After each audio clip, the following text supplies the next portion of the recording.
Martha and I had not slept for a year and a half. A year and a half. We would rock Callie to sleep in the gold chair by the back window in our bedroom, looking out, rocking, rocking, rocking. Gently lift her into her room across the hall and tuck her into her crib. Settle ourselves in our bed just across the hall, like I said, and 2 hours later, be awakened by this howling banshee. Wah!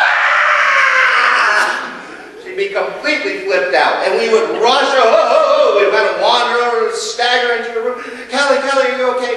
And she would laugh at us. Mommy, Daddy. And we would wonder if she was all right, and we were kind of beside ourselves, because after a year and a half, we were just kind of we didn't know where we were going or what we were doing, and all she wanted to do was play with us in the middle of the night, and maybe have a bottle, or maybe she dropped her little blanket or something, but we needed to get some sleep. We were freaking out. So we went to the doctor. We said, Doc, is there something wrong with our kid? We're really kind of worried about her because we're not getting any sleep. She's doing fine. She naps during the day, but we don't. And our doctor smiled at us and she said, why don't you just let her cry? I said, you can't do that. That would be bad. It would be bad parents. And she said, no. Just let her cry. We were like, well, how can you do that to a poor little girl? She's just a little baby. And we were kind of like, please tell us that again, because we really want to do that. So we really want to sleep. And we had horror and hope and all that mixed up in us. And the doctor said, just let her cry. Tuck her in like you always do. Tell her you're going to see her in the morning. When she gets up, when the sun comes up, you'll see her and you'll play then, and that you'll be right next door and she'll be okay, but you won't be back until the morning light. And then, do it. Babies don't know how to put themselves to sleep, the doctor said. They need to learn, and if you don't let them learn, then they never will learn, and they'll just keep waking you up, and you will never get any sleep. And so it's your job as her parents to teach her that it's okay to put yourself to sleep. We were terrified. We thought about changing doctors. But she was a member of the church, so that made it kind of difficult. And we worried it would scar her, and maybe she'd hate us, and worst of all, maybe it wouldn't work. And we thought we better try this. It's on doctor's orders. And boy, we need to sleep. And so that night, we shored ourselves up, and we gave her lots of kisses, and we tucked Callie into her crib, and she laughed when we told her we'd see her in the mornings. I'm like, oh yeah, I know you will. When the moon is shining. And we turned on her nightlight. We kissed her on the head and said, I love you. And we closed the door to her room. It was quiet for about 5 minutes. We had the baby monitor on so we could hear her make sounds that to us were like, ba, ba, ba, ba, ba. What are they doing? Is this a game of peekaboo? They're going to come right back in, aren't they? Any minute now. Come on back in. Hey, any minute. Peek. Hey, they didn't come back in. Where are they? Have they forgotten me? This isn't how it goes. I demand answers. I'll call my congressman. I demand your presence now. And on it went. On it went. That from behind the closed door. Isaiah describes a similar scene with God and Israel, the people of the covenant, us. Isaiah describes us and our relationship with God. And in this text, the God just behind the door is our Creator. It's different from God as Superman, who shows up occasionally in the Bible, not all that often, but sometimes God plays Superman, or God with us in the form of Jesus, or God who laughs with us at parties and celebrations, or even God who cries with us, or God who leads us. And God behind the door is a different face of God. And it's one who, to my thinking, is most often misused and maybe misunderstood. You've heard it say, God must be trying to teach me something. Or God must be trying to teach you something. That's why you're going through this hardship. As if God uses every single situation as an object lesson. Got terminal cancer? It's a lesson from God. Got killed by an IED? It's a lesson from God. Got beaten by your partner for the 3rd time this week? Oh, I'm sorry. It's a lesson from God. Kind of makes me hate that God. Because if this were true, it means that God not only condones suffering, but sets us up for cruel suffering. I would say that it's a misuse of today's text when people say, oh, it's a lesson from God, in situations that are most certainly not from God at all. It's a misuse of the text because God working against God is not how God tends to work. God's smarter than that. You know. The situations where this text can apply are more often in the arena of stuff we are afraid to do because we've never done it before, but if we did it, we might grow and discover things about ourselves and God that we could never imagine if we hadn't taken the risk. That's who this God's about. The one who encourages us to discover stuff about ourselves. The situations where this text can apply are more like taking a chance on being loved despite having been rejected in the past. That's perhaps where the God behind the door comes in handy. Or figuring out a way to forgive someone who has hurt us. Or discovering that we have responsibilities to care for one another. Or realizing that some things are worth waiting for. They just take time to come to fruition. Or maybe looking for new ways to share our gifts so that we can begin to make ends meet. That's where the God behind the door comes in handy. Or working for justice in its absence and finding others who want to be in that justice movement with us. Or overcoming fear by realizing that we are not alone. That's where the God behind the door is working. Sing for joy, O heavens, and exult, O earth. Break forth, O mountains, into singing. For the Lord has comforted his people and will have compassion on his suffering ones.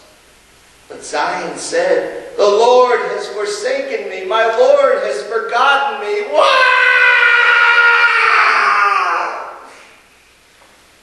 We could hear her crying on the other side of the door, and we knew that she was safe, but she was mad at us. Maybe a little bit afraid, but she was safe. And we held each other, and we restrained each other from crashing through that door, and we persevered for 3 hours. It was not like Gilligan's Island, 3 hours, or it was not that much fun. We persevered for 3 hours until the crying stopped. Both hers and ours. And she settled down, and through the monitor we could hear she had put herself to sleep. And maybe it goes something like that. God hears us crying, but there are things we can learn, we need to learn by ourselves. Not that we are alone, not that we have been abandoned. It feels that way when we're in the dark and we don't know what's coming next. For someone who's uncertain about entering a new relationship or a healthier relationship, it can feel like we've been left alone. For someone who's struggling for justice, maybe in Wisconsin, or perhaps afraid, who's lurking in the parking lot over at Lord Jeffrey Apartments, it is very frightening. You can feel like God has just left you by the wayside, and we cry and we wail, come help us, come help us. Have you left us alone? Have you forgotten us? Do you even care? Have you left us all alone, God? But we are not alone. God has the monitor on, and God is listening just around the corner, behind the closed door, listening, crying, yearning to rush in on us and pick us up and say, it's okay, baby, I'm here. You're not alone. There's nothing to be afraid of. You're going to be okay.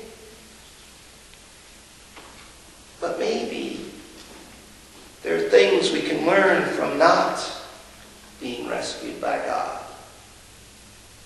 Maybe there is a hope that comes from discovering that there are other people who want healthy relationships out there. And those relationships take a lot of work to maintain. And they're willing to do that work. Maybe there's a strength that comes from banging drums and demanding justice as you walk through the streets around your capital.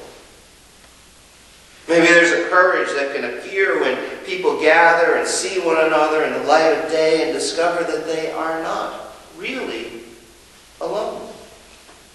They are not in the minority. They are mighty in number and righteous in their concerns.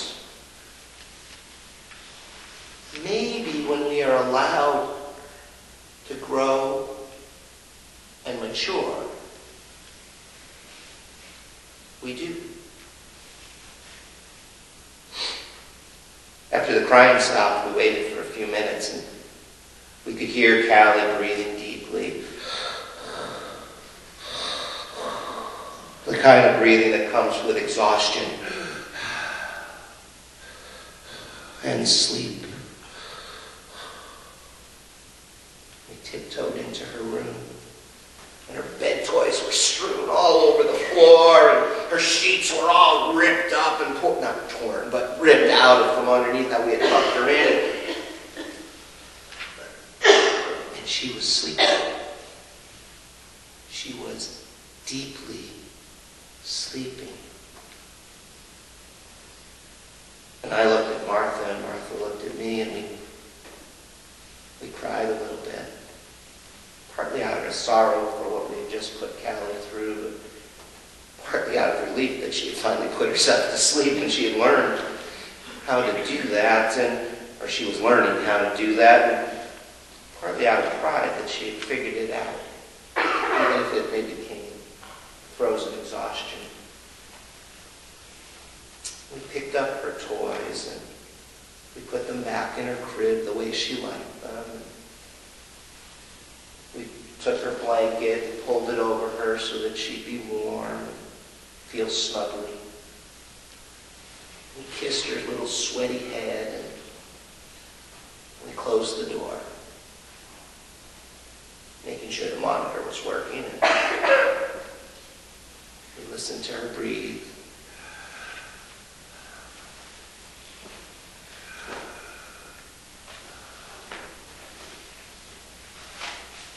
And then we went to sleep. The next night, or the next morning, when she got up, we went in when the sun was up, and we gave her hugs and kisses, and we told her how proud we were that she had slept all by herself. And that next night, she only cried for an hour. And then she found herself to sleep. And the next night, she didn't cry at all. She gave us a kiss, and she said, "Good night." And she went to sleep.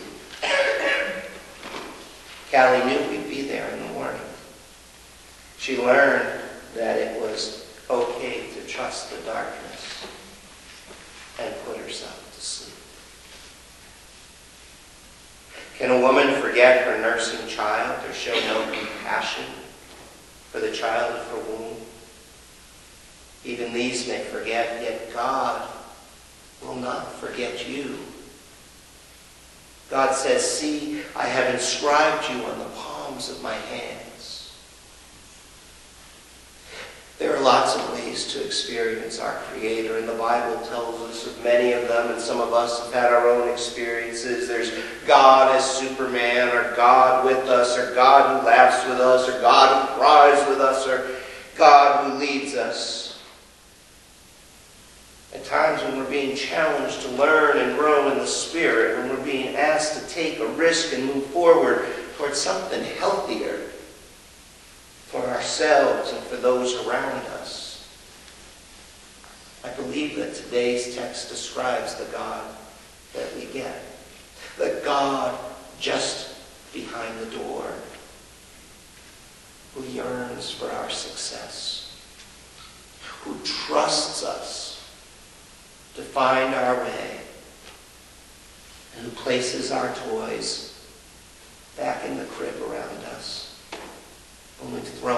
frustration